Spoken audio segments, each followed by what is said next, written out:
Israel ने शनिवार को लेबनान के अलग अलग स्थानों पर हवाई हमले किए हैं। लेबनान द्वारा किए गए रॉकेट हमले का बदला लेने के लिए ये हमले किए गए हैं। आपको बता दें कि इजराइल और हिजबुल्लाह के बीच पिछले 4 महीनों में भीषण संघर्ष देखने को मिला है। इन हवाई हमलों में कम से कम 6 लोगों की मौत होने की सूचना है। इसमें कई बच्चे के घायल होने की भी खबर है। लेबनान की सरकारी समाचार एजेंसी ने इन हमलों की जानकारी दी है। इजरायली सेना ने बताया कि लेबनान ने सीमा के पास के इलाके में 6 रॉकेट दागे, जिसमें से 3 इजराइल की सीमा में घुसे। हालांकि उन्हें इंटरसेप्ट कर लिया गया। इजराइल के प्रधानमंत्री बेंजामिन नेतन्याहू के कार्यालय ने सेना को लेबनान पर हमला करने का आदेश दिया है। ये हमले उन जगहों पर होने हैं जहां ईरान समर्थित उग्रवादी समूह हिजबुल्लाह की मौजूदगी है। सेना ने यह भी कहा है कि वह इस हमले में शामिल संगठन की पहचान की पुष्टि नहीं कर सकती, लेकिन उसने हिजबुल्लाह के कमांड सेंटर और रॉकेट लॉन्चर पर हमला किया है। आपको बता दें कि इन हमलों ने सीज फायर की चर्चा को कमजोर कर दिया है।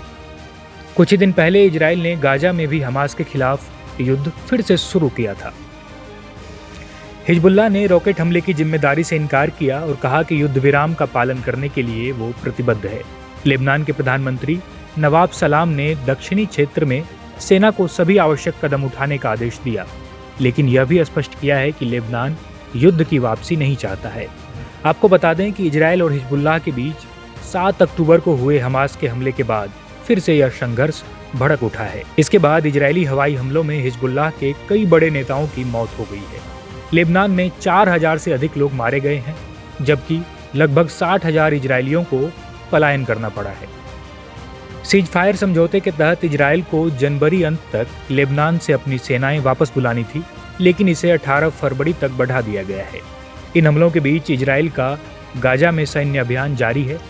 शुक्रवार रात को किए गए एक इजरायली हवाई हमले में कम से कम 9 लोग मारे गए, जिसमें 3 बच्चे भी शामिल हैं। इजरायली अधिकारियों ने कहा कि वे गाजा में अपने ऑपरेशन को तब तक जारी रखेंगे जब तक कि हमास बाकी बचे हुए बंधकों को रिहा नहीं कर देता।